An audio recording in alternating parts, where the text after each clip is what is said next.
Il y a un tome 4 qui est sorti et qui n'a pas encore...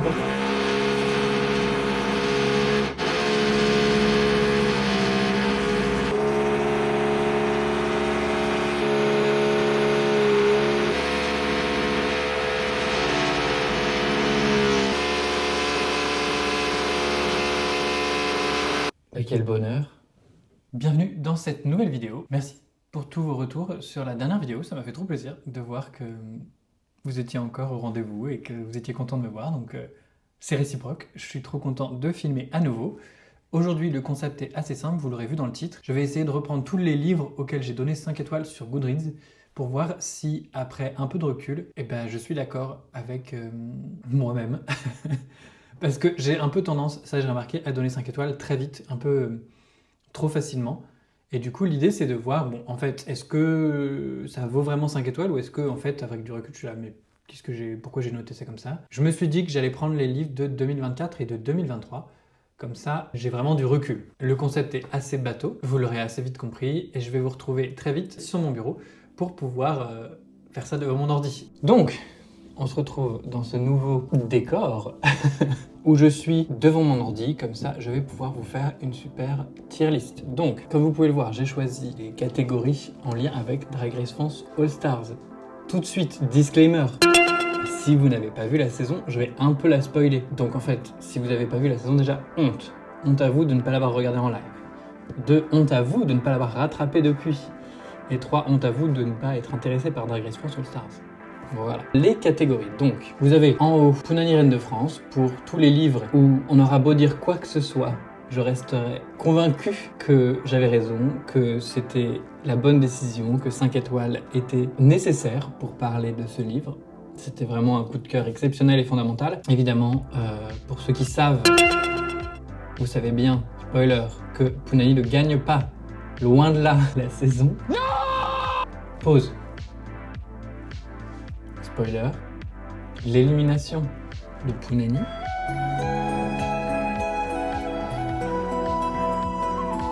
je n'ai, je crois, jamais été aussi affecté par quelque chose à la télé. J'étais vraiment, genre j'ai passé une soirée de merde après, j'étais bah voilà, super, nul. Je crois que j'ai enfin compris le foot et la déception que le PSG ne gagne pas. Bref, la première catégorie, l'idée c'est vraiment tous les livres où je ne regrette absolument pas d'avoir donné 5 étoiles. Nous avons ensuite Ellipse, Reine de France, pour tous les livres où je regrette toujours pas, mais au final, c'était peut-être pas aussi un énorme coup de cœur que ce que je pensais. C'était vraiment des super livres et ils méritent 5 étoiles, mais voilà, c'est pas les livres qui seront dans mon panthéon, on va dire. Même si, évidemment, vous l'aurez compris, Ellipse était ma gagnante. Et on était à ça. Mais évidemment, bon, tout le monde le savait, la saison allait vraiment vers la victoire de Mami Wata. Je spoil tout, mais je vous ai prévenu. Donc en tout cas, Ellipse, c'est pour les livres où c'était juste, c'était bien, c'était ce qu'il fallait, d'une certaine manière. Pour la troisième catégorie, vous avez Mami Wata, Reine de France, où là, c'est les livres, bah évidemment, 5 étoiles, genre normal, mais au final, c'est pas des livres qui vont me rester en mémoire. C'est pas des livres où je me dirais dans 5 ans, ah ouais, quel livre exceptionnel, vraiment, j'ai envie de le relire, j'ai envie de... Non, voilà, tout simplement non. Cela dit, bravo à Mami Wata, évidemment. C'était une très belle saison pour elle. Je suis très content, mais évidemment, j'avais d'autres envies pour la victoire. Ensuite, en quatrième catégorie, nous avons Misty Phoenix, Reine de France, parce que là, c'est les livres où je me suis emballé. Et bon, la connexion est assez évidente. Je trouve qu'on s'est tous un peu emballé pour Misty Phoenix. Super, j'aime beaucoup son drag et tout, mais en finale, on est sûr. Alors qu'il y avait Moon, bref. C'est ok, j'ai adoré la saison, tout le monde a fait un super taf, c'était trop bien, mais bon, voilà. Les livres où je me suis emballé sur le moment, j'ai mis 5 étoiles alors qu'en fait, peut-être qu'on va baisser la note. Et évidemment, le talon faible, vous l'aurez compris, pour les livres où là, je ne sais pas pourquoi, j'ai mis 5 étoiles, je ne sais pas ce qui m'est arrivé. J'espère, pour quand même prouver que j'ai un jugement relativement honnête, j'espère qu'il n'y en aura pas beaucoup dans cette catégorie.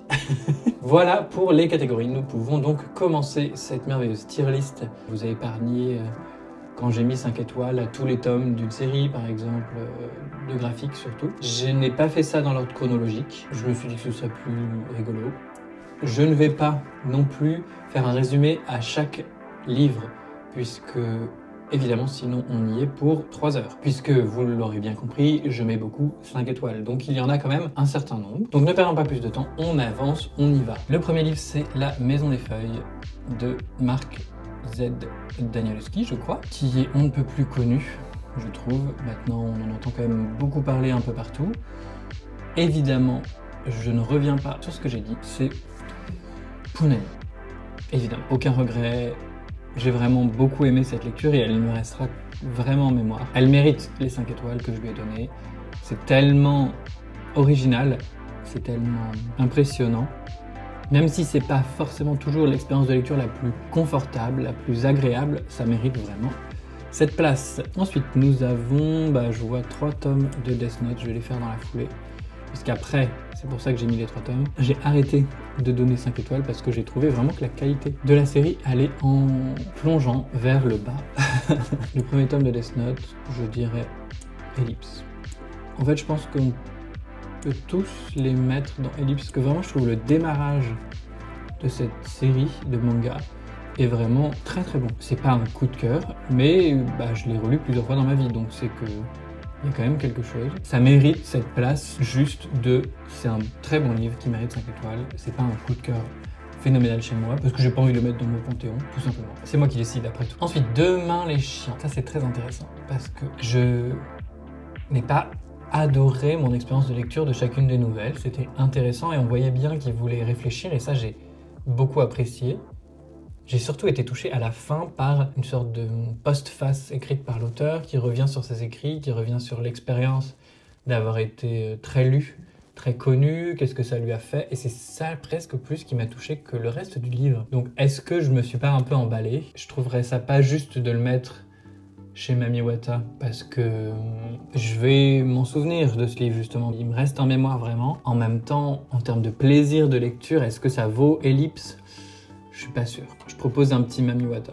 Nous avons ensuite Nausicaa qui mérite tout à fait cette place Ellipse, je trouve. Il y a quelque chose quand même où j'ai acheté le tome 2, je l'ai pas encore lu alors que ça fait plus d'1 an, donc il y aura quelque chose à réfléchir de pourquoi j'arrive pas à y retourner. Pourtant, j'ai vraiment adoré la première lecture des 8 tomes que j'avais fait il y a quelques années au lycée, et j'ai vraiment beaucoup aimé la relecture de ce tome 1, mais je sais pas. On a beaucoup de graphiques quand même dans ce démarrage. Nous avons ensuite 2 tomes de Dreamland. Pour ceux qui ne connaissent pas Dreamland, ça mérite peut-être que je fasse un point. C'est donc un manga qui est écrit par un Français, Cocorico, qui s'intéresse à un personnage qui a 18 ans, je crois, qui passe le bac, et qui découvre qu'on peut voyager dans ses rêves et aller dans le fameux Dreamland, où il se découvre des pouvoirs. Et il y a toute une vie parallèle, du coup, qui va se développer avec ses amis dans la vraie vie, ses amis dans les rêves. Et honnêtement, c'est bien plus profond que les premiers tomes ne le laissent entendre, mais ça reste con, fun et divertissant, donc j'ai beaucoup aimé. C'est là où je me dis que j'aurais peut-être dû mettre une catégorie en plus pour... c'est vraiment moi là. Mais je pense que ça va aller dans Punani. Ces 2 tomes-là, effectivement, j'aurais mis 5 étoiles, c'est pour ça qu'ils sortent du lot. Je pense que la catégorie Punani, elle est là pour justement les livres où c'est vraiment pour moi, ça me parle à moi. Et bon, évidemment, Punani parle à plein de gens, et Dieu merci, mais vous l'aurez compris, c'est ces livres où moi, c'est ce que je cherche dans la lecture. Donc, j'aurais pas pensé, mais ça mérite d'aller à ce niveau-là. Surtout que cet arc, comme on dit, dans ces 2 tomes-là, il est très fun. Et pour le coup, il me reste vraiment en mémoire, donc tant mieux. On continue avec Elana l'envol. C'est évidemment une honte de le mettre autre part que chez Punani. On va même le mettre en prom, s'il te plaît, merci, voilà. Parce que, on est d'accord, on s'entend. Je n'ai pas besoin d'expliquer mon amour pour Elana, j'en ai déjà suffisamment parlé. Si vous ne l'avez pas lu, je suis triste pour vous. Ensuite, nous avons le tome 5 d'Aldébaran. Et là, en fait, je sais plus du tout ce qui se passe dedans. J'ai justement, drôle de coïncidence, commencé Bételgeuse, qui est la suite d'Aldébaran, hier. Et c'est drôle parce que je ne me souvenais de rien. Je pense que je me suis emballé. C'est super, j'ai vraiment beaucoup aimé, mais puisqu'on classe mes 5 étoiles, je dirais que c'est une super belle œuvre, vous devriez la lire. De là à dire que c'est en haut de mon panthéon, non, je ne pense pas. Ensuite, on continue avec Pluto, et là, Pluto, c'est Punani. L'entièreté du manga est superbe, c'est d'une profondeur rare, c'est rempli d'émotions, c'est vraiment génial. En plus c'est 8 tomes, c'est super rapide, je vous le recommande à fond. En fait, tout simplement. Plutôt, c'est l'histoire d'Astro Boy et de 7 autres robots surpuissants qui sont assassinés les uns après les autres. Et donc, on se demande qui est l'entité qui assassine ces robots. C'est une sorte de policier, on pourrait dire, mais c'est bien plus que ça. Nous avons ensuite Aama, et je vois qu'il y a tous les tomes, l'un après l'autre. Où est l'autre tome? Là, je suis tombé. Et voilà. Les 4 tomes d'Aama, je leur ai donné 5 étoiles pour une raison évidente. C'est une superbe série, et j'en reviens pas que la première fois que je l'ai lu, je n'ai pas compris à quel point c'était superbe. J'étais très heureux de le relire en 2024 du coup, et vraiment ça vaut un détour, ça vaut plusieurs détours. C'est vraiment une œuvre assez originale, comme Annihilation qui va arriver. Vraiment, j'ai adoré. En fait, j'ai adoré l'histoire à la fois de science-fiction un peu pure et dure, l'histoire familiale, les relations entre les personnages, le rythme, enfin vraiment c'est un bon chef-d'œuvre de la BD française, je crois qu'il est belge mais c'est pas grave, ou même suisse. Francophone, on va dire. Nous continuons avec L'adversaire d'Emmanuel Carrère, que je mettrai en ellipse Reine de France. Ça vaut les 5 étoiles, je m'en souviendrai, mais c'est pas un coup de cœur. Ok, on continue avec, et je vais les mettre tous ensemble parce que c'est là que ça va être intéressant. Donc, nous avons le tome 2 de Fils des Brumes, qui est donc le Puits de l'Ascension, et le tome 3. Et je crois vraiment, plus j'y pense, plus je vais les mettre là. À savoir, je comprends, c'est bien, mais moi je vais oublier. J'en serais presque à me dire que je me suis emballé. Sur le moment, j'étais à fond, j'étais à « ouais, c'est génial » au sortir de ma lecture. Et plus j'y repense, déjà, moins je me souviens de détails, et plus je me dis, oh ouais, bon. Je vais le laisser dans ma Miwata pour pas non plus être trop insultant envers tous les fans de Brandon Sanderson. Mais là, j'avoue, mon souvenir, ce qui me reste, c'est vraiment pas que c'est exceptionnel. Mais voilà. Ensuite, Ce n'est pas toi que j'attendais, qui est donc une BD sur le handicap et sur le vécu de parents qui réalisent à la naissance que leur enfant est atteinte de trisomie 21. Vraiment superbe témoignage, très touchant, très intéressant dans l'honnêteté et toute l'ambivalence qu'on peut avoir par rapport au handicap, avant de le rencontrer surtout, et même après. C'est très intéressant, c'était vraiment, je dirais presque d'utilité publique, parce que je trouve qu'on a rarement accès à une telle introspection dans le rapport d'un père avec son enfant handicapé. Vraiment, je la recommande. Nous avons ensuite L'Assassin Royal. Bon, c'est peut-être parce que c'est énorme, mais j'ai quand même pas énormément de souvenirs de tous les détails du truc. Mais je sais que j'ai adoré et ça mérite d'aller en Punani, mais peut-être que je vais le laisser en ellipse. C'est vraiment super. Non. Plus j'y repense, plus je me dis que le vécu que j'ai eu de traverser tous ces tomes pendant plusieurs mois, c'était assez phénoménal. Je n'ai toujours pas lu la suite parce que j'ai peur de la taille, mais en vrai, c'était superbe. C'était vraiment vivre dans un autre univers pendant quelques temps et j'ai beaucoup aimé. Alors, ensuite, nous avons les 3 tomes d'Annihilation que je vais mettre l'un après l'autre. Et ça, pour le coup, ça fait partie de mon panthéon, la trilogie en entier. Je dirais que les tomes sont tous les 3 très différents dans leur ambiance, mais qui se rejoignent dans les personnages et dans ce qu'ils essayent de traverser et dans la volonté de Jeff Vandermeer d'en faire vraiment des personnages humains en quête de sens, et vraiment aussi comment ils accueillent le changement, comment en tant qu'humanité on accueille le changement.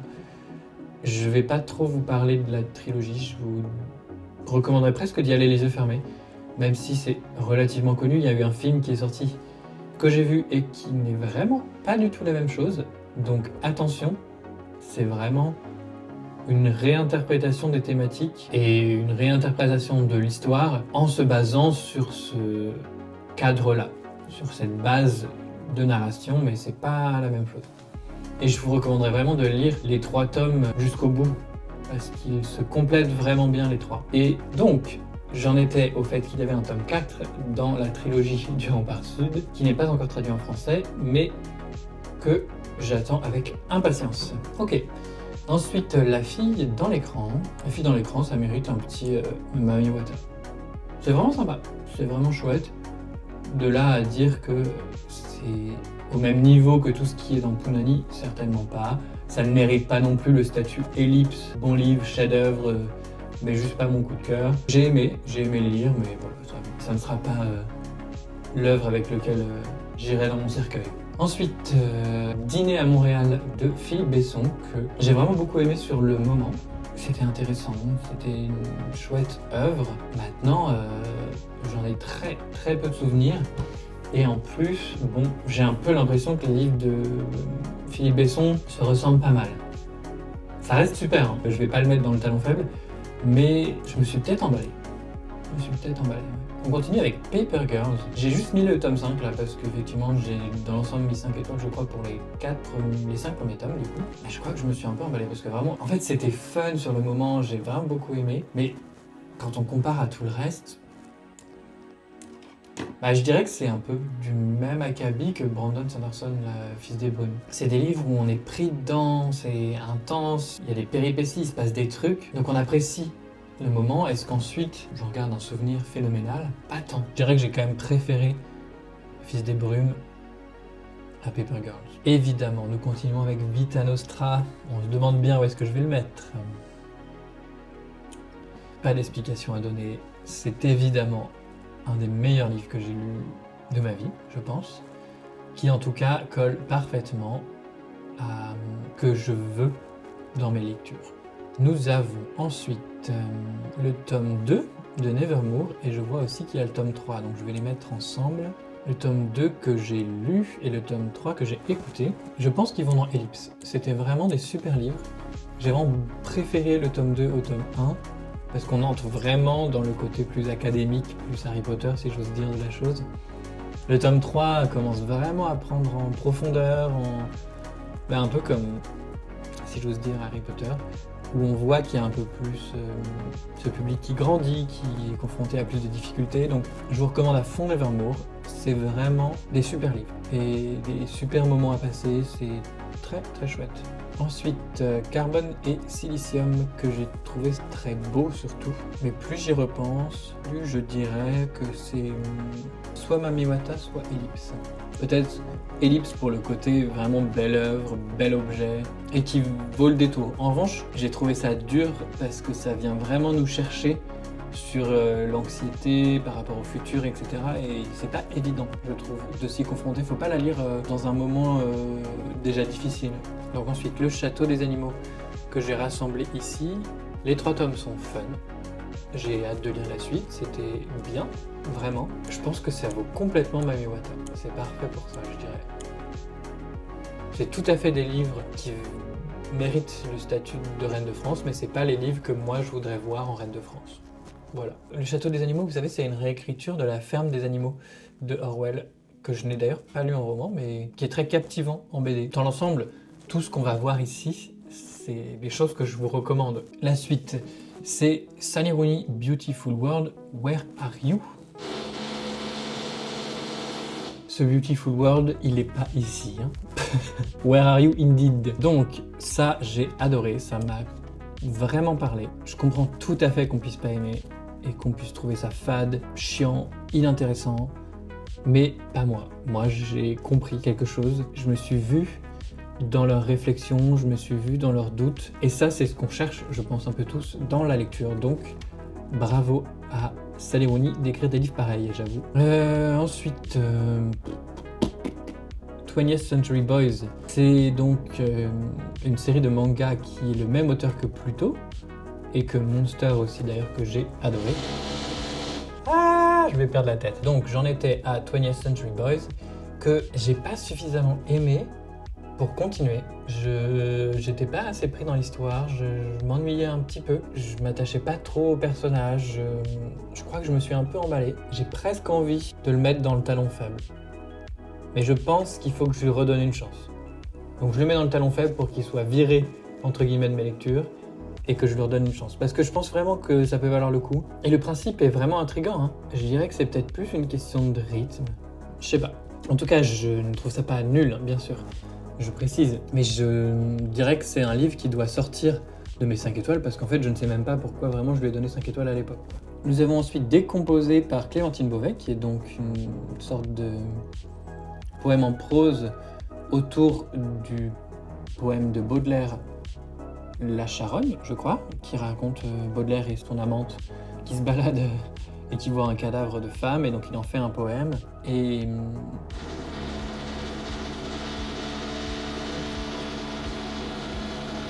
je vis au-dessus d'une salle de sport. C'est à s'en tirer une balle parfois. Donc, Décomposé de Clémentine Beauvais, j'ai trouvé ça très beau sur le moment. C'est certainement pas du Punani, ça mériterait probablement du Mamiwata. American Elsewhere de Robert Jackson Bennett, c'était très fun et très macam, mais j'arrive pas à y repenser en me disant quel coup de cœur phénoménal, quoi. Donc je pense que c'est du Mamiwata. On passe à Transition, qui est donc une mise en image d'un journal d'une mère qui vit la transition masculine de sa fille. Déjà, c'est difficile de noter, mais j'avais trouvé ça très intéressant, très touchant, voir un peu le regard d'un parent sur cette question, son jugement et vraiment son cheminement d'acceptation. J'avais trouvé ça très intéressant. Ça vaut peut-être ellipse, tout simplement, hein. Un peu comme Ce n'est pas toi que j'attendais, je dirais que c'est une BD un peu d'utilité publique. Nous avons ensuite Things Have Gotten Worse Since We Last Spoke, qui est donc une sorte de petite novella d'horreur autour de deux femmes qui discutent sur internet. Au départ pour l'achat d'une sorte de comment ça s'appelle je perds mes mots. Un économe pour éplucher les légumes. L'une des femmes veut acheter l'économe de l'autre, et c'est pas un sous-entendu sexuel étrange. Et leur relation devient très vite intense, fusionnelle et destructrice. Et c'est surtout de l'horreur psychologique, hein. Il se passe pas des dingueries fantastiques, moi, je dirais. J'ai vraiment beaucoup aimé. Je crois que ça va dans Punani. Enfin, peut-être que je le relise, mais j'ai trouvé ça fascinant. Vraiment une sorte de réflexion tordue sur... Non, en fait, si je continue, je vous spoil un peu. Mais en tout cas, je trouve ça vraiment bien. Mais attention, c'est loin d'être drôle et un peu dégueu. Moi, ce que j'aime, c'est les monstres. Je vais me faire un peu détester pour ça, hein. Mais je me suis emballé. Plus j'y repense, plus je trouve fascinant l'histoire de cette BD, le côté œuvre assez exceptionnel, le côté stylo, c'est magnifique, il y a vraiment des très beaux dessins. Le problème, c'est que ça mérite le statut de Reine de France, ça c'est sûr. Mais moi, plus j'y pense, plus je me dis oui, est-ce que j'ai aimé... En fait, j'aurais pas envie de la relire, c'est ça le truc. Parce que c'était gros, c'était long, c'était lent. Le problème, c'est que ça mérite d'être avec toutes ces œuvres-là. Pas du tout avec celle-là. Donc, je lui donne le statut d'ellipse, mais sachez que j'en garde pas un souvenir de lecture très agréable, très prenant. Et je sais que j'ai mis La Maison des Feuilles où pareil, j'en garde pas un souvenir agréable, mais l'homme est complexe et rempli de paradoxes. Nous avons Paris-Briançon de Philippe Besson qui avait le mérite d'être un peu plus haletant, puisque le principe de départ qui est vraiment genre la première ligne, c'est il y a tout plein de gens dans un train et ils vont pas tous survivre en arrivant à l'arrivée. Ça, c'était super, je dirais que ça vaut du Mamiwata. Je m'en souviendrai probablement pas dans 10 ans, mais c'était bien, c'était bien. Cher connard de Virginie Despentes, qui est phénoménal. Je voudrais le relire, retrouver la justesse de ces personnages, la profondeur qu'elle arrive à mettre en peu de mots, en peu de choses. Enfin, c'est impressionnant, je n'avais jamais vu ça. Et donc ce livre mérite tout à fait le statut de Punani, quoi. On continue avec Orgueil et Préjugés, c'est évidemment du Ellipse. C'est pas un coup de cœur, mais c'est une œuvre qui, et je suis pas le premier à le dire, loin de là, vraiment mérite son statut de chef-d'œuvre. C'est drôle, c'est prenant, c'est intéressant, c'est profond, c'est vraiment une réussite, je dirais, de A à Z. Et je ne m'attendais pas du tout à autant apprécier, comme quoi tout est possible. Nous avons ensuite L'Appel de Cthulhu de Gutanabe. Je sais pas si on dit ça comme ça, mais je l'ai dit comme ça. Il aura qu'à m'appeler s'il est pas content. J'adore la nouvelle de Lovecraft. Elle est vraiment sympa et dans mon souvenir, j'avais vraiment beaucoup aimé, mais justement, c'est ça, je n'en ai aucun souvenir. J'ai même pas souvenir d'image, ce qui n'est pas le cas par exemple de Carbone et Silicium ou d'autres BD que j'ai là. Je crois que je me suis emballé, les gars, hein. C'est tout simplement ça. Ensuite, ne m'oublie pas que j'ai lu peut-être presque trop vite.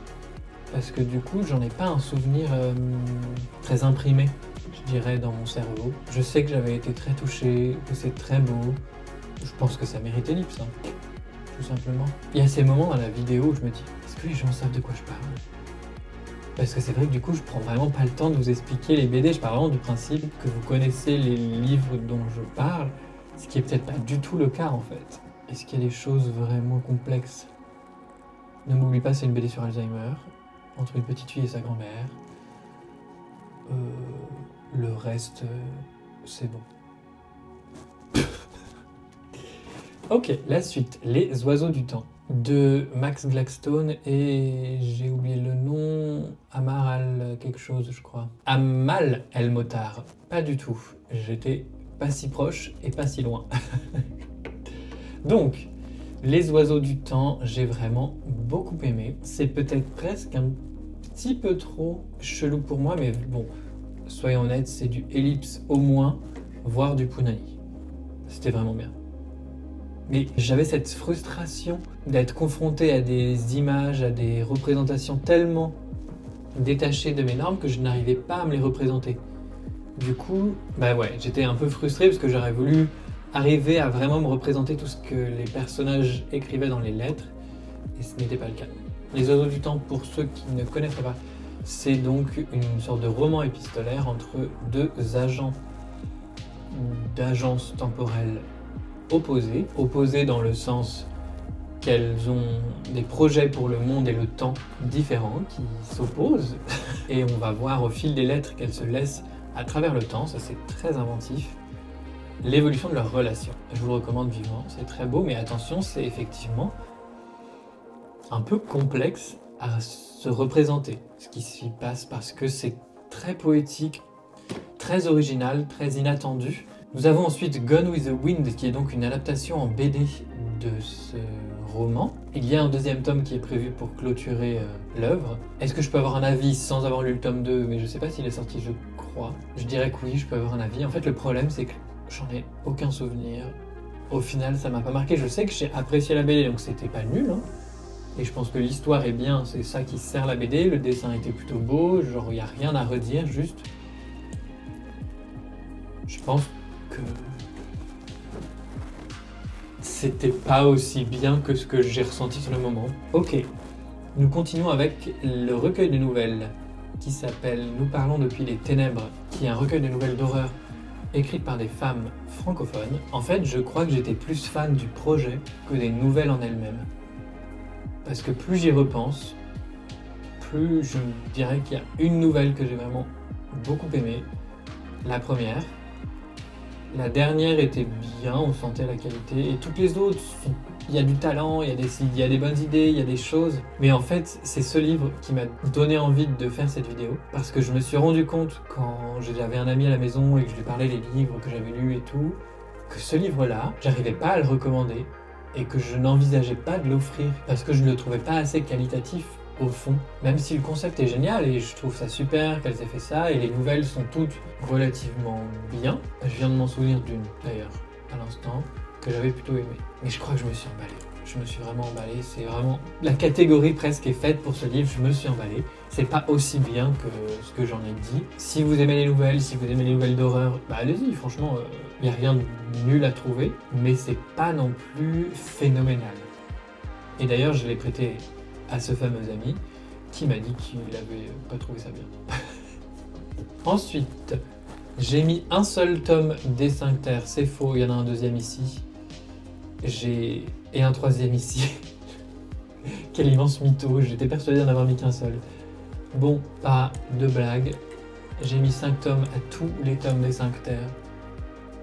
J'ai mis 5 étoiles à tous les tomes des 5 terres, c'est pas pour rien. C'est vraiment génial. Et c'est même pas tant génial dans le sens, oh mon dieu, quelle profondeur dans le récit, comment ça nous fait réfléchir, comme Cher Connard, ou à quel point c'est inventif comme Vita Nostra, ou que sais-je.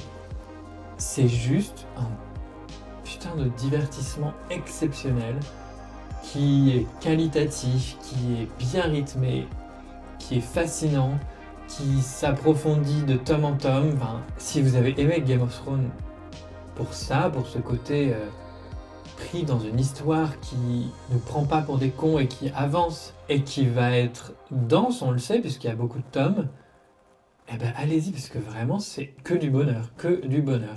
Comment jouir de la lecture Oui, c'était bien.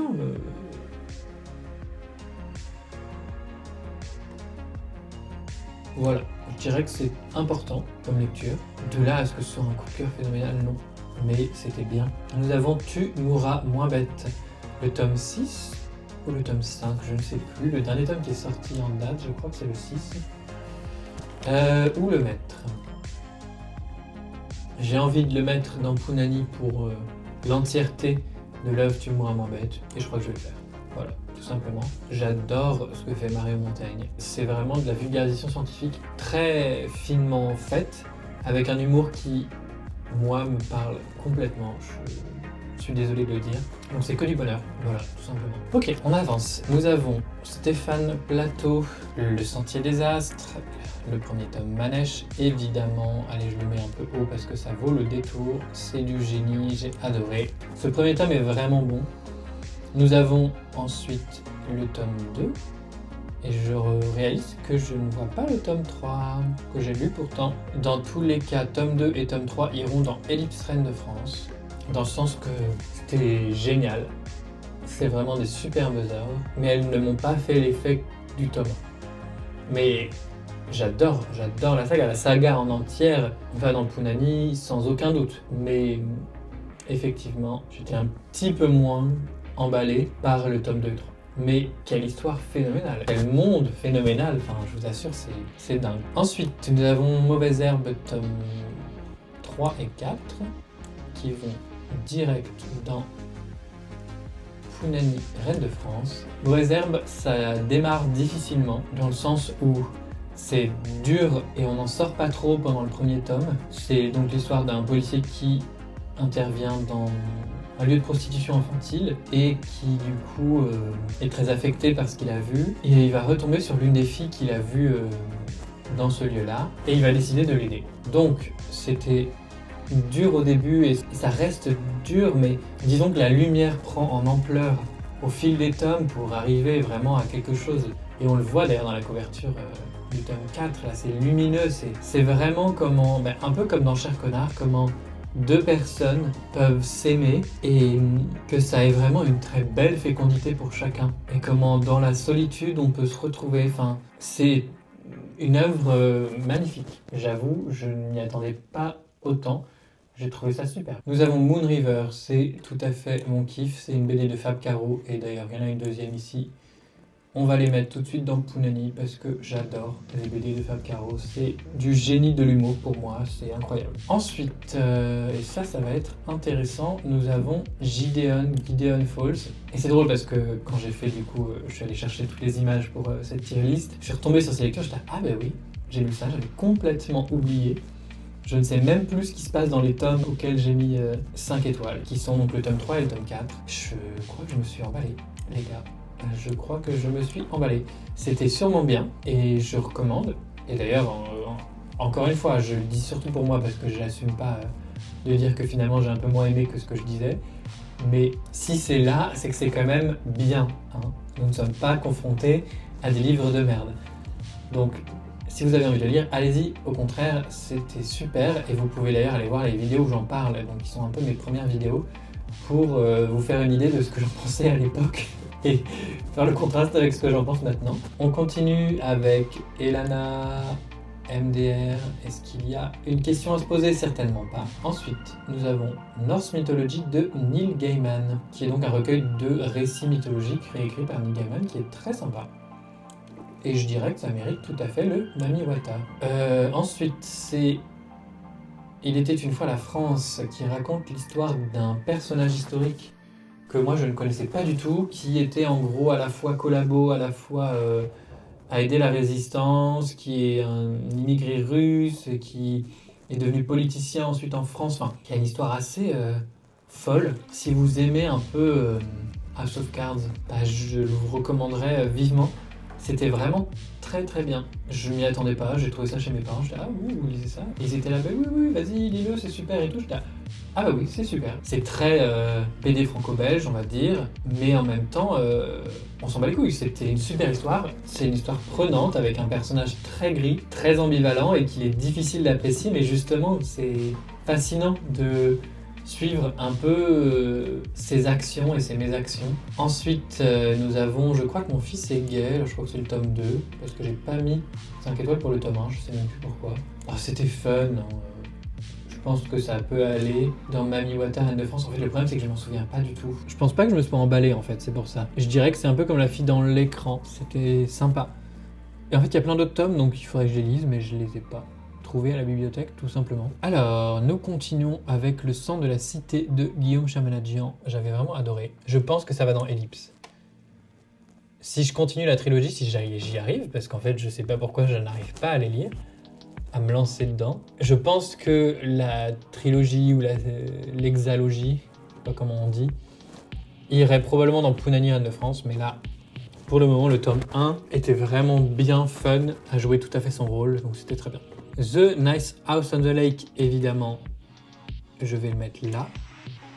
À l'époque, je n'avais lu que le tome 1, puisque je ne trouvais pas le tome 2, et là, j'ai relu, c'est drôle, il y a une semaine, j'ai relu le tome 1 et j'ai lu le tome 2. Donc je peux dire à la fois à chaud et à froid, c'est plutôt Ellipse.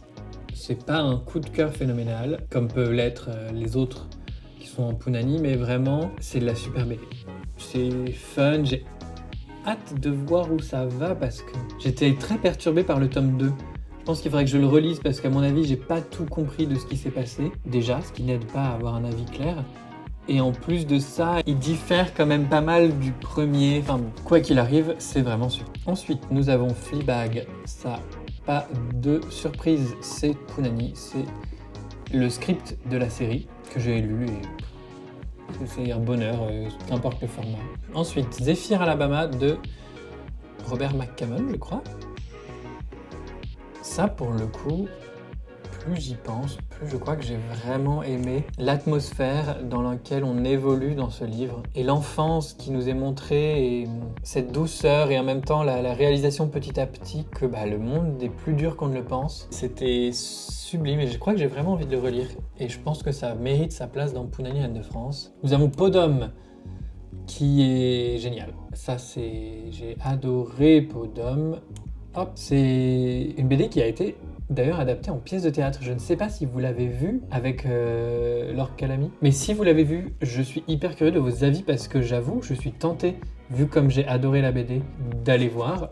Mais j'ose pas trop parce que je suis pas très théâtre. Et je sais pas trop comment ils ont adapté le truc et j'aimerais bien relire la BD avant. Bon, beaucoup d'excuses, mais si vous avez trouvé que ça bien, je veux bien que vous me le disiez, que ça me motive à y aller. En tout cas, la BD raconte l'histoire d'une femme qui découvre que dans sa famille, on se trimballe dans un coffre une peau d'homme, littéralement. Et du coup, ça lui permet d'aller découvrir le monde en tant qu'homme et de voir évidemment la dichotomie entre l'existence d'une femme dans la société et l'existence d'un homme. Ça parle beaucoup de la sexualité, notamment de la femme, parce que ça se passe dans une sorte d'Italie du XVIe siècle, je dirais, où évidemment les mœurs sont très policées, dans le sens très réglementé. Ok, je vois que plus ça avance, plus la liste ne vous sera plus visible, c'est pas grave. Le tome 4 de Heartstopper, je pense que je me suis emballé.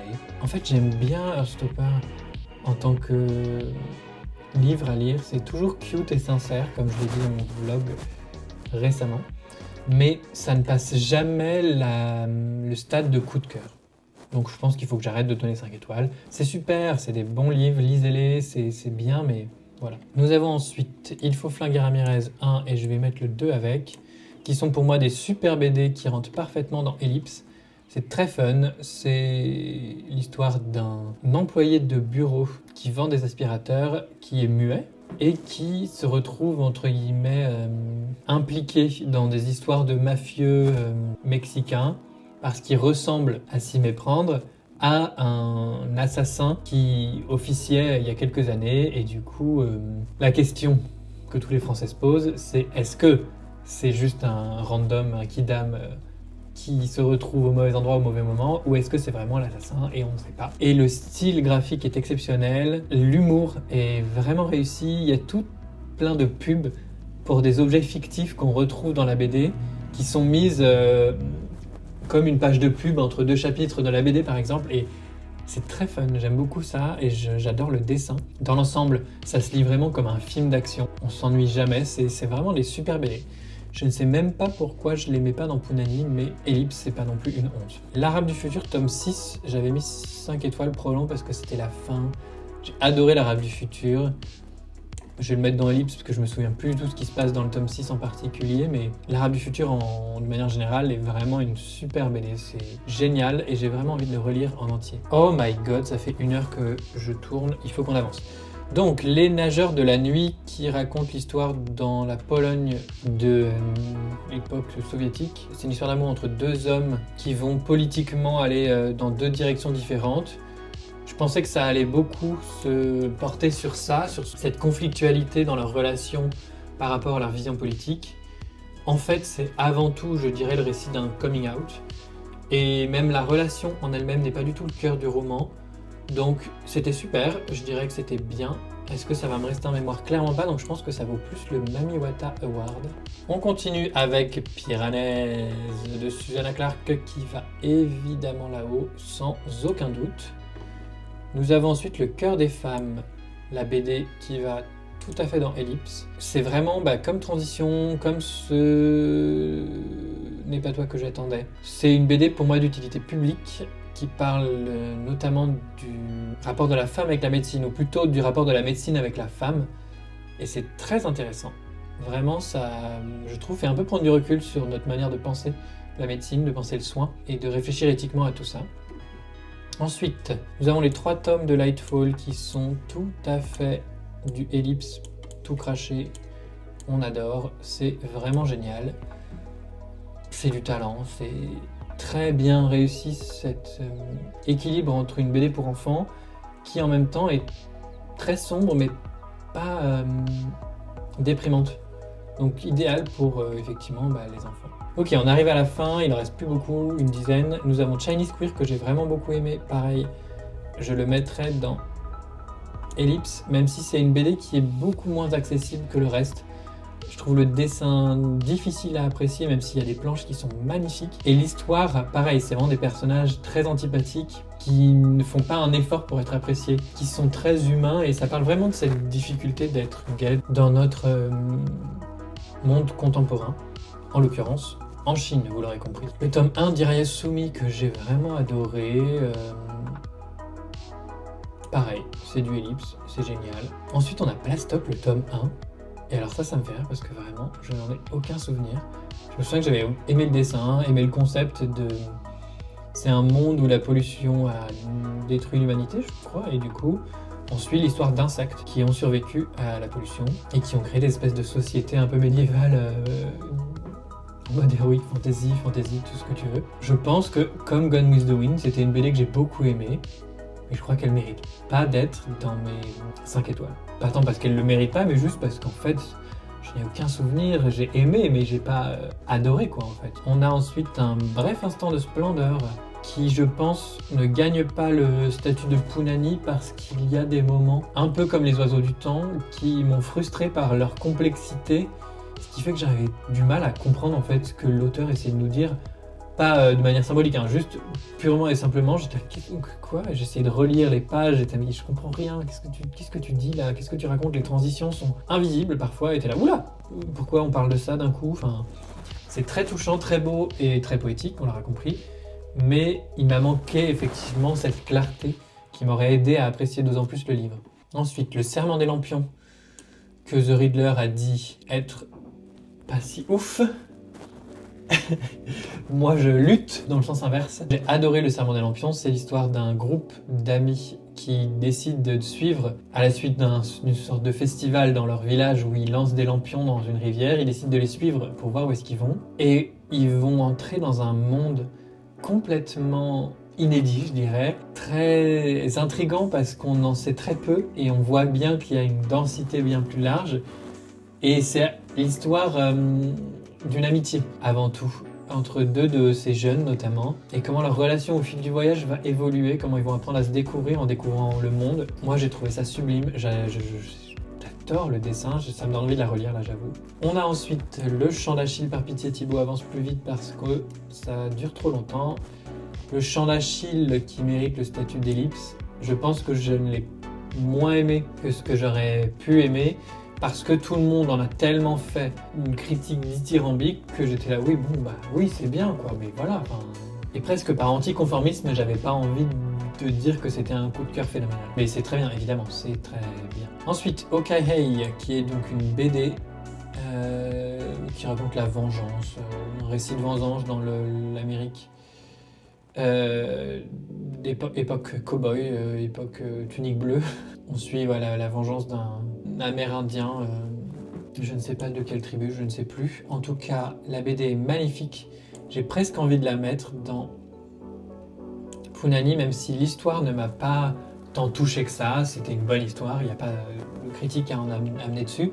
Juste le dessin et la lumière, je n'avais jamais vu ça. C'était magnifique, il y a des paysages de l'Amérique profonde qui sont mais vraiment sublimes. Pareil, j'ai envie de la relire du coup. Ok, celle qui a tous les dons, que j'ai lu il n'y a pas si longtemps que ça, je pense que c'était fin 2024 du coup. J'ai adoré les personnages, je garde vraiment le livre en mémoire, je pense que ça vaut tout à fait Ellipse parce que c'était pas non plus un grand coup de cœur, mais c'était une super lecture, vraiment j'ai beaucoup aimé. C'est l'histoire d'une jeune fille qui, avec d'autres enfants, ils sont dans une classe où en gros on les sort d'une cellule et on les met sur une espèce de fauteuil complètement attaché, et ensuite ils vont dans une classe apprendre des trucs. Ça se passe dans un monde apocalyptique. J'essaie de pas trop vous en dire. Et c'était très beau dans les personnages surtout. L'histoire est assez convenue, c'est pas révolutionnaire, mais les personnages me restent en mémoire et leur humanité toujours.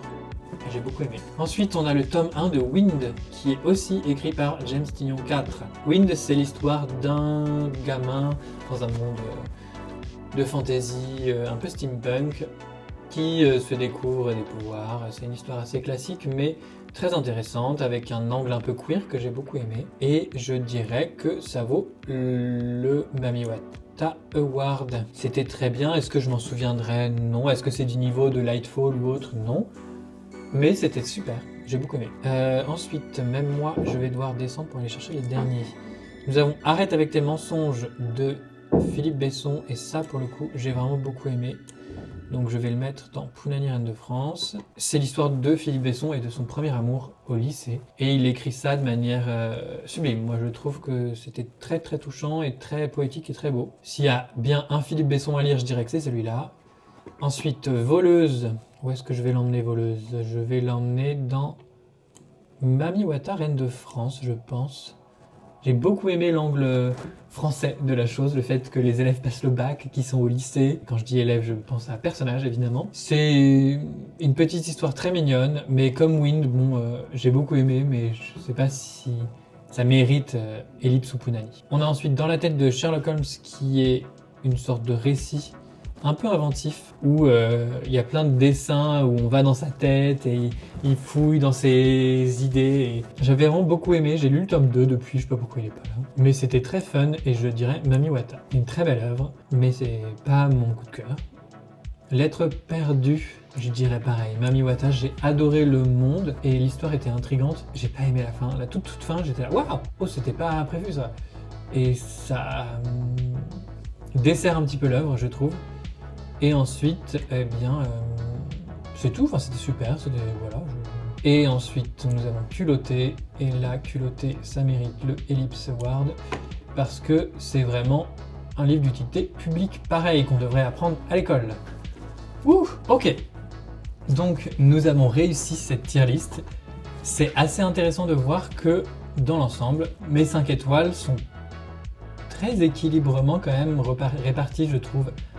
Dieu merci, il y a quand même peu de talons faibles, et même peu de Misty Phoenix, je me suis emballé. Il y a, je dirais, 3 niveaux à retenir de quand j'aime un livre, et ça va être intéressant de voir comment ça influe sur mes critiques dans la suite, parce qu'il y a vraiment les livres où je sens que c'est ce que j'attends de mes lectures, c'est C'est vraiment des coups de cœur. C'est des livres qui sont un peu faits pour mes goûts. Ensuite, des livres où je les trouve géniaux et je vois vraiment la qualité. J'ai passé un super moment, il n'y a vraiment rien à redire.